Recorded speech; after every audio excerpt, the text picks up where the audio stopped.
से कोई लेना देना नहीं। कोई प्रशंसा करे, कोई गालियां दे, कोई निंदा करे, दुनिया से कोई लेना देना नहीं। बस केवल जिनका मन भगवान के नाम में रम गया है।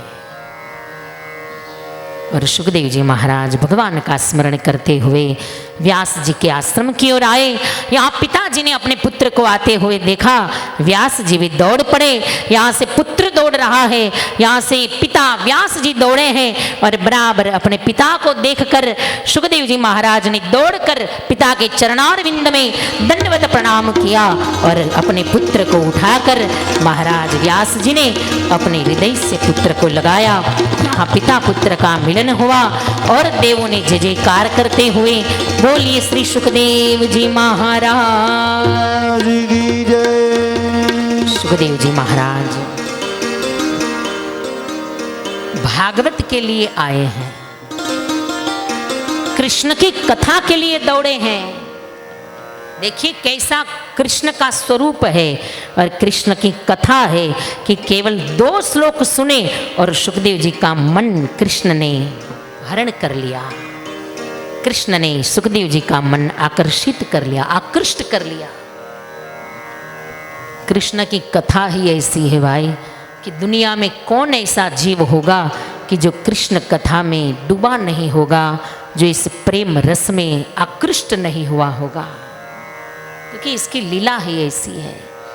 फिर तो सुखदेव जी महाराज कई वर्षों तक पिता के आश्रम में रुके हैं। व्यास जी महाराज ने पूरी भागवती कथा सुखदेव जी को पढ़ाई, अध्ययन कराया। 18,000 श्लोक सुखदेव जी महाराज ने मुखपाठ किए, कंठस्थ किए। 18,000 श्लोक। और बार बार रिपीट करने की भी जरूरत नहीं। एक बार व्यास जी बोले और तुरंत सुखदेव जी याद कर लेते हैं, क्योंकि ये तो शिवांश है, शिव का अवतार है। पूरी कथा को 12 स्कंद, 335 अध्याय और 18,000 श्लोकों की संहिता को सुखदेव जी ने कंठस्थ किया। कई सालों तक पिता के आश्रम में रुके। फिर तो महाराज सुखदेव जी ने विदा मांगते हुए कहा, पिताजी कई साल हो गए, भागवत का अध्ययन भी कर लिया, अब मुझे मेरा हिमालय याद आ रहा है। अब हिमालय की गोदी में वापस जाना तो है, लेकिन अब निर्गुण का चिंतन करने नहीं, अब तो भागवत का चिंतन करने जाना है, भागवत का मनन करने जाना है, भागवत का अध्ययन करने जाना है। पिताजी मुझे आज्ञा दीजिए। और पिता के चरणारविंद में वंदन करते हुए श्री सुखदेव जी महाराज भगवान का भजन करते, नाम संकीर्तन करते हुए वापस हिमालय की गोद में चले गए। यहाँ नैमिषारण्य में सौनकादि ऋषियों के जो 3 प्रश्न है, रचयिता कौन, तो वो कथा हमने सुनी, व्यास जी ने रचना की। दूसरा प्रश्न, भागवत के वक्ता कौन, सुखदेव जी महाराज, उसकी कथा भी हमने सुनी। अब तीसरा प्रश्न है कि भागवत के श्रोता कौन। रचयिता ने रचना कर दी, सुखदेव जी ने कथा का अध्ययन भी कर लिया, लेकिन जब तक श्रोता नहीं होंगे तब तक वक्ता कथा कहेगा किसे। इसलिए वक्ता से भी ज्यादा महिमा अगर किसी की है तो वो श्रोता की महिमा है, याद रखना। अगर आप हैं तो हम हैं। इसलिए तो प्रत्येक ग्रंथों में, रामचरितमानस में भी बाबा जी ने लिख दिया कि श्रोता वक्ता ज्ञान निधि कथा राम की गूढ़। उसमें पहले वक्ता का नाम नहीं लिखा, पहले श्रोता का नाम है। श्रोता वक्ता ज्ञान निधि। आप इतने भाव से, इतने प्रेम से सुनते हैं, तभी तो कहने का मन होता है। जब भोजन करने वाले होते हैं तभी लोग परोसेंगे ना, वरना परोसे किसे। उसी प्रकार कथा के रस को पीने वाले जब होते हैं तभी रसपान कराने वाले वक्ता को भी एक अलभ्य आनंद प्राप्त होता है। इसलिए प्रत्येक ग्रंथों में वक्ता की महिमा नहीं, पहले श्रोताओं की महिमा गाई है। और ये कितनी कठिन तपस्या है, विचार तो करो, कितनी कठिन तपस्या। इतने घंटे लगातार 9 बजे से लेकर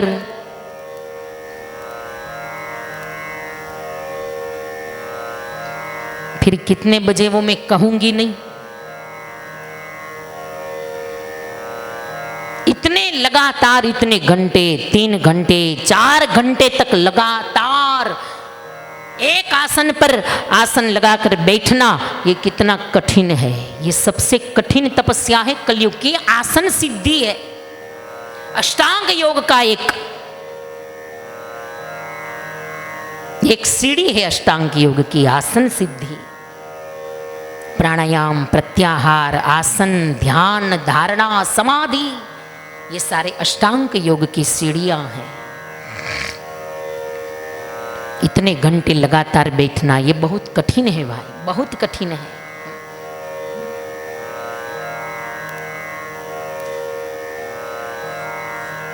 हाँ, उसमें कई कई बार पांव इधर उधर करने पड़ते हैं।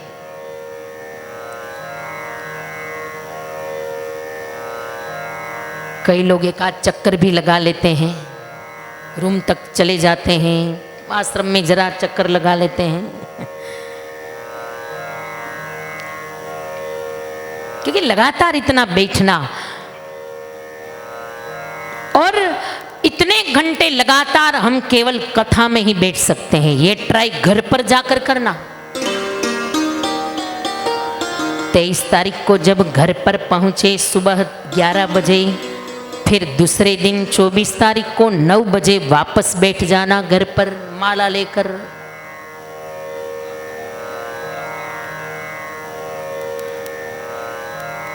एक बार ट्राई तो करना, कितने घंटे बैठ सकते हैं। इतने बैठ पाते हैं घर पर? हम भी नहीं बैठ पाते, घर पर हम भी नहीं बैठते इतने घंटे। ये तो व्यासपीठ पर बैठने के बाद इतने घंटे कहाँ चले जाते हैं पता नहीं चलता। समय कम पड़ता है, समय कहने के लिए कम पड़ता है। ऐसा लगता है कि अरे 12 बज भी गए, 1 बज भी गया, अभी तो अभी कथा शुरू की है। समय कम पड़ता है। बाकी इतने घंटे घर पर अगर बिठाओ तो इतने घंटे घर पर नहीं बैठ सकते।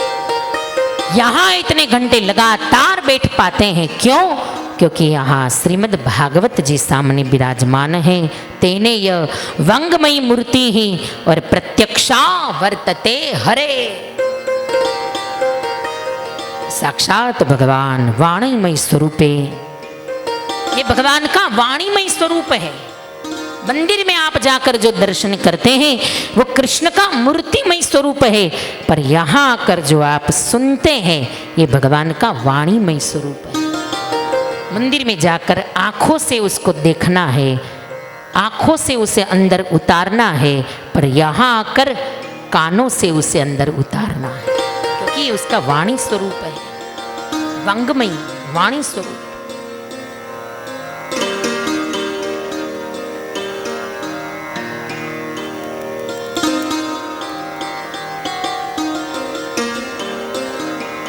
सुत जी महाराज अब यहाँ से तीसरा प्रश्न जो है ऋषियों का कि भागवत के श्रोता कौन, और भागवत के श्रोता की कथा में ले जा रहे हैं। और भागवत जी के परम श्रद्धेय परम भाग्यवंत श्रोता उत्तरेय पांडवेय महाराज परीक्षित राजा। बड़े भाग्यशाली हैं राजा। लेकिन परीक्षित की कथा यहाँ सुनाई, उससे पहले थोड़ी कथा कौरवों की पांडवों की थोड़ी कथा महाभारत की यहाँ सुनाई है व्यास जी ने। कौरवों और पांडवों के बीच भयानक भयंकर युद्ध हुआ और भीम की गदाओं के कारण जिनकी जंघा टूटी हुई है, ऐसा भयंकर पापी दुराचारी दुर्योधन आज रण मैदान में पड़ा है। जंघा टूटी हुई है, भीमसेन की गदाओं के कारण शरीर में से लहू बह रहा है।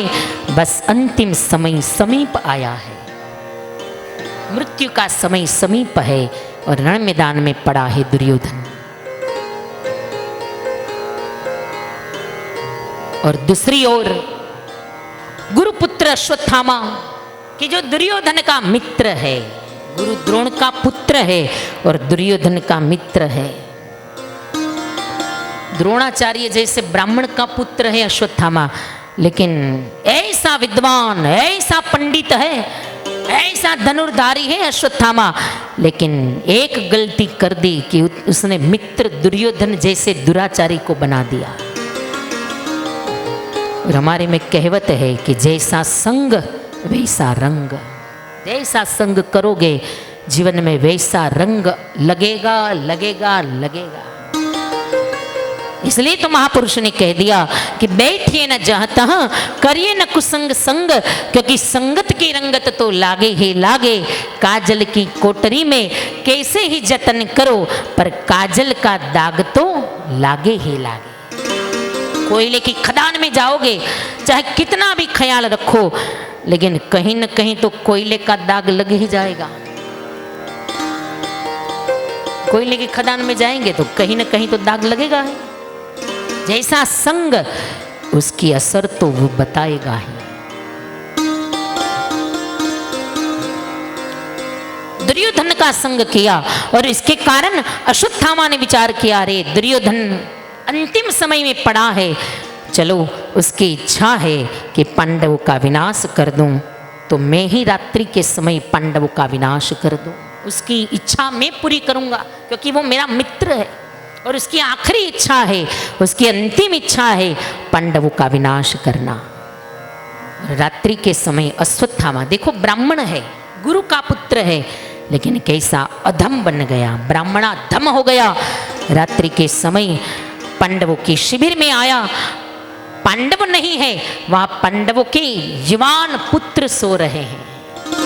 द्रौपदी के पांचों पांच पुत्र सो रहे हैं और सोते हुए पांडवों के पुत्रों को अश्वत्थामा ने तलवार लेकर उनके मस्तक को धड़ से अलग कर दिया, उसका सिर छेदन कर दिया।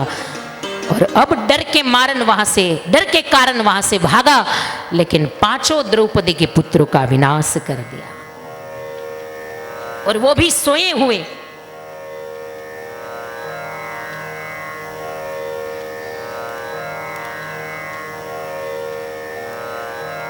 सुबह हुई, प्रातः काल हुई, द्रौपदी जी आई और अपने पांचों पांच पुत्रों के शवों को देखकर द्रौपदी जी करुण कल्पांत करने लगी। फिर तो पांडव गण आए, देखा अरे दुष्कर्म करने वाला तो हमारे ही गुरु द्रोणाचार्य का पुत्र अश्वत्थामा है, और पांचों पुत्रों को मारकर यहां से भाग गया। तब द्वारिकानाथ भी वहां हाजिर थे,